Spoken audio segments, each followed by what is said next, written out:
আপনাকে বাড়ি কই? বাড়ি কই?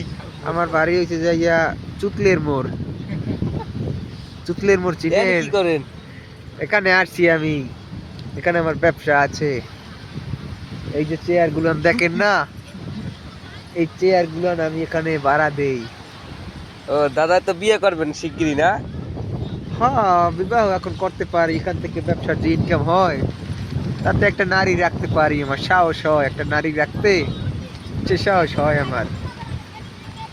আমি আশায় আছি, আমার আচ্ছা, ব্যবসা ভালো, মাঘ মাসেই হবে কামটা, আশায় আছি। ব্যবসা ভালো।